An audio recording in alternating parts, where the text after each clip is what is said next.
അല്ല ഇതാരാ ഒരു പുതിയ കക്ഷി? ഇതിനു മുമ്പ് ഇവിടെ കണ്ടിട്ടില്ലല്ലോ. ഇതാ ഞാൻ ഫോണിൽ കൂടെ പറഞ്ഞ കക്ഷി.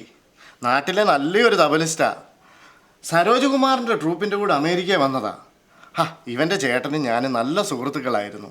അതുകൊണ്ട് എനിക്ക് ഓവർടേ ഇല്ലാത്തപ്പോൾ ഞാൻ ഇവനെ ഇങ്ങോട്ടേക്ക് കൊണ്ടുവരും. ഈ തബലയ്ക്കൊക്കെ ഇപ്പം എന്നടാ ഡിമാൻഡ്? പിള്ളേരെല്ലാവരും മത്സരിച്ച് ഇപ്പം ഡാൻസും പാട്ടുമല്ലേ പഠിക്കുന്നത്. പിന്നെ വേറൊരു സംഗതിയുണ്ട്, ചെണ്ടയാടി. അറിയോ? നല്ല സ്കോപ്പാ. ചേച്ചിമാരും പിള്ളേരൊക്കെ ഇപ്പം അതിന് ക്യൂ നിൽക്കുമല്ലേ. അതൊന്നും അല്ലടോ. തൻ്റെ പെട്രോൾ പമ്പിൽ എന്തെങ്കിലും ജോലി ഇവന് കൊടുക്കണം. എന്ത് പണി ചെയ്യാൻ ഇവൻ തയ്യാറാ. ഏതായാലും ഇവിടെ വന്ന സ്ഥിതിക്ക് കുറച്ച് ഡോളർ ഉണ്ടാക്കിക്കൊണ്ട് പോകണമെന്നാ ഇവൻ പറയുന്നത്. അപ്പം അണ്ണനിവിടെ മുങ്ങിയതാണല്ലേ.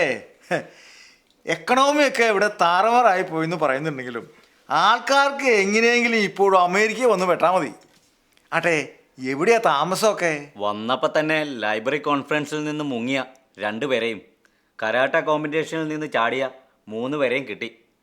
പിന്നെ ഇടിഞ്ഞു പൊടിഞ്ഞ കെട്ടിടവും മോശം പരിസരമൊക്കെ ആയതുകൊണ്ട് വാടക തീരെ കുറവാണേ. ജോലിയൊക്കെ ഞാൻ തരാം. പക്ഷേ ഈ ഫ്രണ്ട്ഷിപ്പ് വേറെ, ബിസിനസ് വേറെ. മണിക്കൂറിന് $6. അതാ സാധാരണ മുങ്ങലുകാർക്ക് ഞങ്ങൾ കൊടുക്കുന്നത്. അതും ക്യാഷ് ആയിട്ട് തരാം. പിന്നെ ഇയാൾക്ക് ബുക്കും പേപ്പറൊന്നും ഇല്ലാത്തതുകൊണ്ട് ഞങ്ങളെ കൂട്ട് ടാക്സ് അടയ്ക്കണ്ടല്ലോ. തനിക്ക് വേറെ ആനുകൂല്യങ്ങളൊന്നും ഇവർക്ക് കൊടുക്കണ്ടല്ലോ.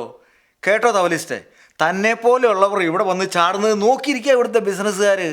കാരണം എന്താണെന്ന് വെച്ചാൽ പരാതി യൂണിയനൊന്നും ഇല്ലാതെ എല്ലുമുറിയെ പണിയെടുത്തോളൂല്ലോ. എന്നാൽ പിന്നെ നിങ്ങളെല്ലാം കൂടി അവന് ചിലവിന് കൊടുക്കും. അല്ല പിന്നെ ആളുകൾ അമേരിക്കയിൽ മുങ്ങുന്നത് കാശുണ്ടാക്കാൻ വേണ്ടി. അവർക്ക് വേണ്ട സഹായങ്ങൾ ഞങ്ങൾ ചെയ്തു കൊടുക്കുന്നു. റിസ്ക് ഞങ്ങൾക്കും ഉണ്ടേ. ആരെങ്കിലും ഇവന്മാരെ പൊക്കിയാൽ ഞങ്ങൾ പിന്നെ കേസും പോലെ പോയിട്ട് ഇതിൻ്റെ പുറകെ നടക്കണം. എടോ തബലിസ്റ്റേ, തന്നെ പോലെയുള്ള കലാകാരന്മാർക്ക് നമ്മുടെ നാട്ടിൽ കിട്ടുന്ന അംഗീകാരവും ആദരവും ഒക്കെ ഇവിടെ എവിടെ കിട്ടാനാ? ഇവിടെ ഈ മഞ്ഞിലും തണുപ്പിലും ഒക്കെ പെട്രോൾ അടിച്ചു കൊടുക്കാൻ നിൽക്കുന്നതിൽ എത്രയോ ഭേദമാണോ നമ്മുടെ നാട്ടിൽ നിൽക്കുന്നത്. അംഗീകാരം കിട്ടിയതുകൊണ്ട് വയറ് നിറയുമോ സാറേ? ഇവിടെ 2-3 വർഷം പിടിച്ചു നിന്നാൽ കിട്ടുന്ന സമ്പാദ്യം നാട്ടിൽ ആയുഷ്കാലം മുഴുവൻ തബല അടിച്ചാലും കിട്ടില്ല. പണം ഉണ്ടാകുമ്പോൾ അംഗീകാരവും അവാർഡും ഒക്കെ തനിയെ വന്നോളും. എങ്ങനെ പണം ഉണ്ടാക്കിയെന്ന് ആരും ചോദിക്കില്ലല്ലോ. നാട്ടിലാണെങ്കിലും പാട്ടും ഡാൻസും നടക്കുമ്പോൾ സ്റ്റേജിന് പുറകിൽ താളവും സംഗീതവും നൽകുന്ന ഇവനെ പോലെയുള്ളവരെ ആരെങ്കിലും ശ്രദ്ധിക്കുമോ? മാത്രവുമല്ല, ഇപ്പൊ എല്ലാം മ്യൂസിക്കിനും ട്രാക്ക് അല്ലയോ. അപ്പൊ നിങ്ങളുടെ ഭാര്യയുടെ കുട്ടികളുടെയൊക്കെ കാര്യമോ? 2-3 വർഷമൊക്കെ നിങ്ങൾ പിന്നെ അവരെങ്ങനെ ജീവിക്കും? കുട്ടികളൊക്കെ വളർന്നു വരുമല്ലേ. നാട്ടിലൊക്കെ പിള്ളേരെ നോക്കാൻ ഇഷ്ടം പോലെ ആൾക്കാരില്ലയോ.